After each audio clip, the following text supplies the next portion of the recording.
Greetings from the past but from the time travelers, and welcome back to the ladder. My name is Ty, and let the drama unfold. It happens amidst a round of applause and hoots. The people lagging behind the crowd, they have gathered, those not to catch on, until the cheers turn into several scandalized gasps. I am pregnant with your little bastard. You promised me you'll take responsibility. God damn it, Luke.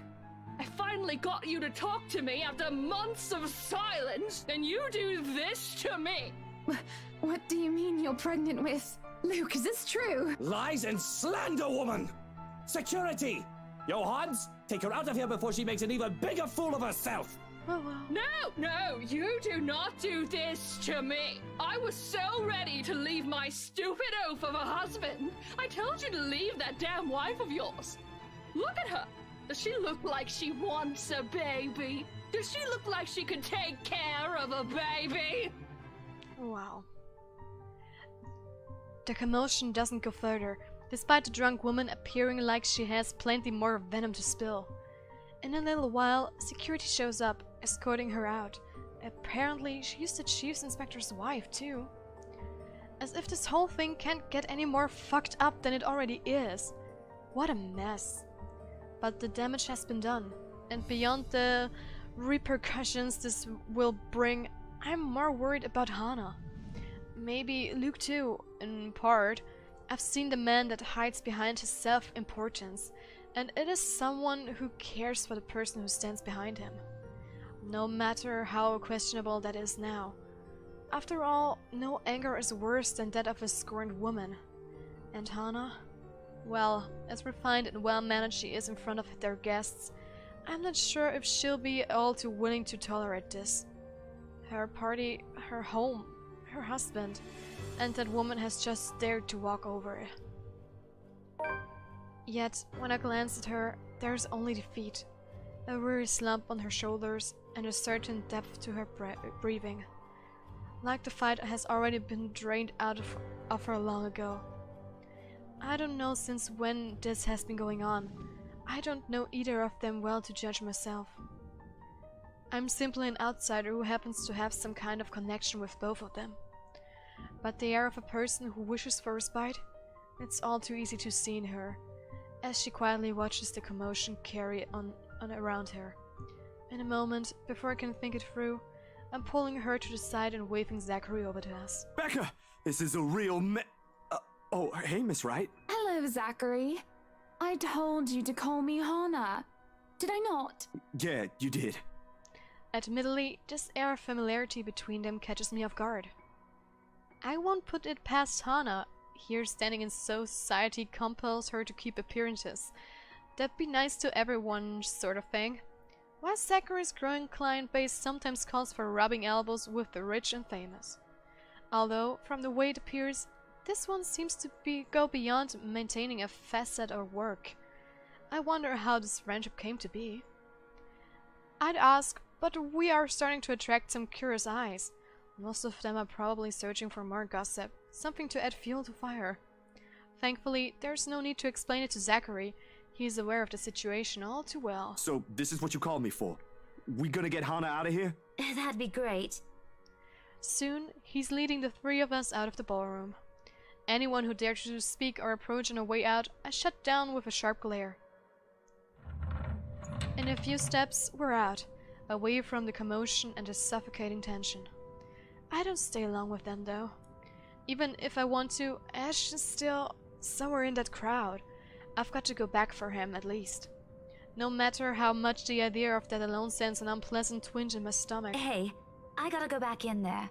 Completely forgot my bag like an airhead, and I'll see if I can tag Ash on the way out. You'll be fine here, right, Hana? Not to worry, dearie. I'll just be right here. Zach will be with you if you need anything. Besides, it seems Zachary can handle this without another person helping out. In fact, for some reason, I've got this strange impression I might be intruding on something if I elect to remain. Better to entrust this with someone she's comfortable with. And though it might be a little inappropriate considering what has transpired, a smile warms its way to my lips as I leave. Good on them, I suppose. Chatter has exploded throughout the whole ballroom once I return. Worried murmurs, clicking of tongues, and inappropriate gossip filters through the thick tension of the room. Most of them haven't even left the premises, and they are already talking about it. Tomorrow it will be on the news for sure, in every local broadsheet and tabloid in Luxburn. No wonder Luke's knee-deep into damage control. I'm sorry. With the scandalous woman gone, he has turned his attention on the media covering the event. Though, so far, he isn't faring well in the cleanup department. Now, people, we all know the drill. I'm sure you're all itching to get a start on those articles. You don't say, bruh. Good thing Zachary isn't here. I can't imagine a man of his temperament dealing with someone like him. But if I read one word, see one picture about this come morning, even a single shot of the bloody wine glass the harlot held, you will all lose more than your jobs. Luke's diatribe goes on for another few minutes, after which he excuses himself out of the area. There's a brief lull, a reluctant pause, before the place comes astir again, but shortly the bus returns. Dancers have once again taken to the floor, and their guests excited to talk begins anew. But I couldn't care less about any of this now. Simply standing in the middle of it already gives me a headache. When the shock has faded, I just feel bone tired. I've accomplished nothing of what I've come here for, and apparently Ashton's disappeared somewhere during the commotion. I'm not sure what pisses me off more. That he ignored me the whole evening and might have just left without saying anything, or knowing he obviously has some other motive for being here. Can't he at least trust his own friends for that? You didn't have to hide it from me. True story. It's the last straw. No longer in the mood, I grab my bag and head out, more than ready to end the disastrous night as early as possible. As it turns out, the night isn't done with me yet. Because no sooner has the porter closed the door behind me, I find myself standing alone in the foyer with one Luke Wright. No sign of Hannah or Zachary. Just him and the educated clicks his shoe make while he treads around the empty room. Away from the media prying eyes and their guests' judging stares, it's easy to glean how much the scandal has him shaken. Not to the point where he has utterly lost his composure. He appears to have mastered himself enough not to. But an ample opening is there for a nervous edge to show on the lines of his shoulders. What do you know? The man is not as tough as he makes himself out to be. Sure, I've seen this before. Briefly, in that 1 second in the hallway at the school. It's a strange matter, however, to witness this out in the open. Behind closed doors, this is the real Luke Wright. Though, maybe that's because he hasn't noticed my presence yet, busy as he is with his thinking. If he's aware, I doubt he'll be acting like this. His pride is one thing he will always wear with him. Even now, when I place a gentle hand on his shoulders, and he whirls around to face me. There's a second-long moment of anger flashing across his features, before it devolves into confusion. He tucks it away as quickly as he can, but it does nothing to change the impression I've built of the man in my head. Daisy, must you be everywhere? We've only met 3 times, Luke. Quit the dramatics. Besides, shouldn't you be aware of who gets invited to your party? If I was, there wouldn't be any of that scene tonight. That munter wouldn't even get an inch within this property. I'd banner off Luxborn if I could. He probably pawns everything off to their servant and Hannah. Prompos, elitist douche. Did you just come out here to lecture me about it? Because, Daisy, I can already feel one coming tomorrow. I don't need to hear one from you tonight. You are a very unpleasant man. So I've been told. Will that be all? If so, I suggest you go back and join every bloody goss in that room. Not everything. As unpleasant and frustrating talking with this man is, he deserves the benefit of the doubt, at least. The question and criticism aren't lacking, of course. But right this instant, there's only one that comes to my mind. Is it true? You should be with your wife.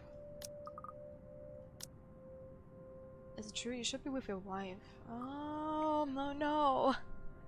I don't want to be like that. You should be with your wife. You know, brooding over here isn't going to fix this mess. Hooah! Nice. Again with the lecture. Will you stop calling it that? Very well, what should we call this then? A heart-to-heart? Please don't, I might puke. And just so you know, I don't want to talk about feelings. Ever. This isn't Oh. one, all right? It's just a friendly concern. Bloody hell, can't you just take it for what it is? Please. He pauses at that. Suddenly, he doesn't know what to do with his hands, and in the end, he simply stuffs them back to his pockets and sulks. There probably aren't many people who tell him that. He's a difficult man to get along with after all. I honestly won't give him a second of my time if I didn't see a different side to him. Dealing with him requires more than patience. When the awkwardness passes, mostly coming from him, he merely glances away. But the tightness in his shoulders has eased, and when he speaks again, despite his rather rude choice of words, none has any venom in it. Friendly concern, right. While we're at it, I should mention that Hana used to call that Viper friend. Now I think she might want to strangle the Munta if she sees her again. Oh yeah. After she's done with me, of course. I doubt she's going to do anything like that. What do you even know about this? Oh, I know enough. You may look like a sleazy douche, and you still are, by the way. It's almost comical how fast his face shifts from mild disdain to offended, but I don't let it distract me. These things need to be said, and he needs to hear them, even though they are coming from some meddling stranger. But you have your few good moments. I might even say that you're a decent person, if I'm in the mood. Now go. If you really love her, you've got to try and fix this yourself. True story. Maybe tomorrow. Luke. Daisy, did you see her earlier? Was that the face of a wife who wants to have a chat with her cheating husband? Well, at least you admitted you did something wrong. Good for you. How about a star? Would you like a star to go with that good deed? Don't get used to it. Do you realize how awkward this is? Oh, I do. Before I've even thought about what to say, I've known there can only be two ways this can go. All things considered, it isn't as bad as I've assumed. However, there are still some things my brand of encouragement can fix. His marital problems, first and foremost, his attitude follows right after. Concerns aside, I can't help with those. Those are things only he can fix, and it's definitely not by standing around here bantering. Don't worry, I was just about to leave. Feel free to continue with your brooding once I'm gone. I'm not going to tell anyone. Cross my heart. You think this is funny, Daisy? A little bit. Laughter is the only response I give him. With a slight wave of my hand, I end it right there and walk away. Although, I can't resist the urge to glance back before I leave, if only to have one last look at the man he really is. But the instant I turn my gaze on him, I see it. Oh damn.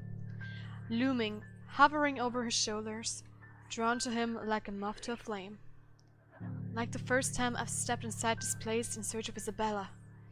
He was there too, wasn't he?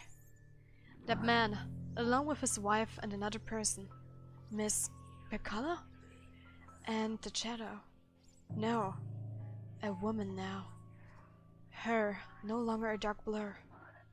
Terror rushes through every vein in my body.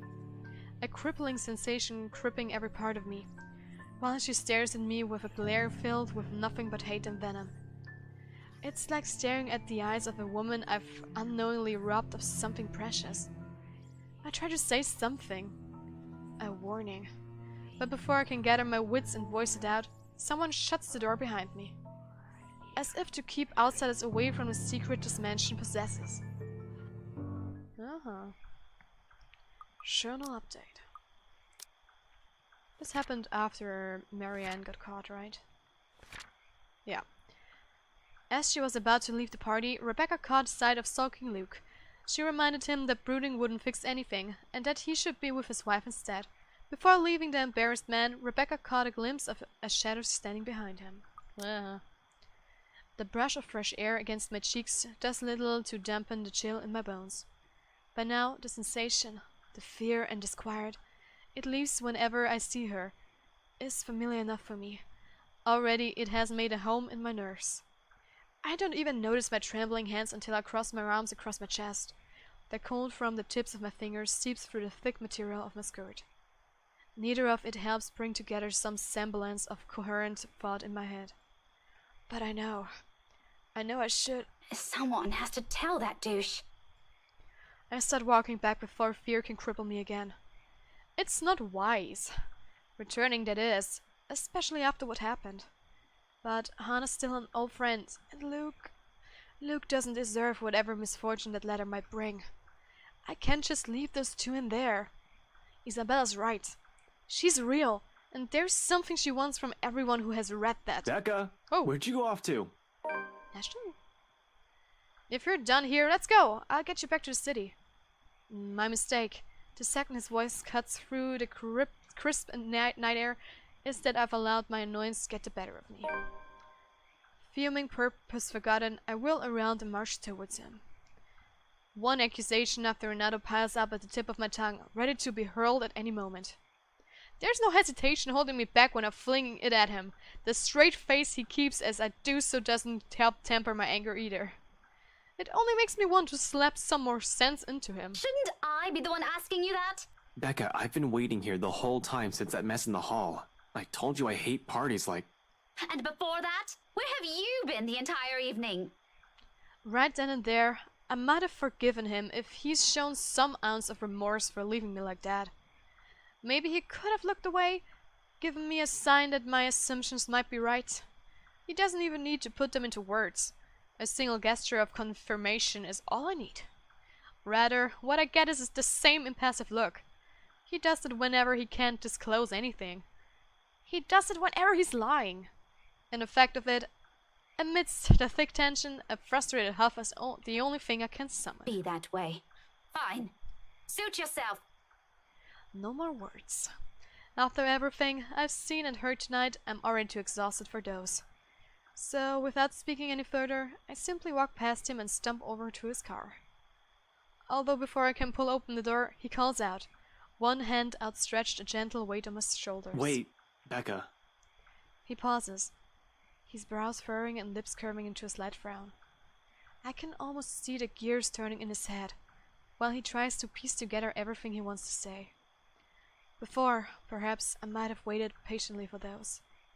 He's not a man fond of using words to express himself. More often than not, any gesture of honesty will only come out blunt and coarse when forced. But today, for one reason or another, I simply can't summon that forbearance. Ashton, if you're just going to waste my time... Becca, listen. I don't know how else... That much is obvious. Why don't you just take the whole bloody night? Go on. I can wait until next year. Better yet, why don't you just keep it all to yourself like you always do? It's not like... Rebecca, will you hear me out first? Ah! Oh my god. The silence I can offer him, but whatever I believe what he's about to say is still up for debate. A very long debate.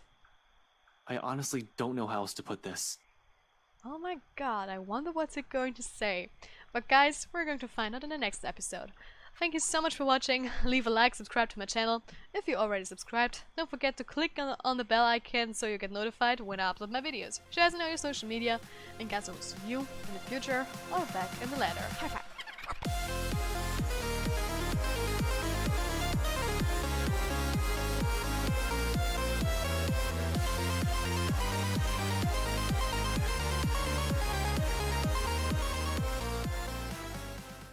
I know someone is hating me for that cliffhanger.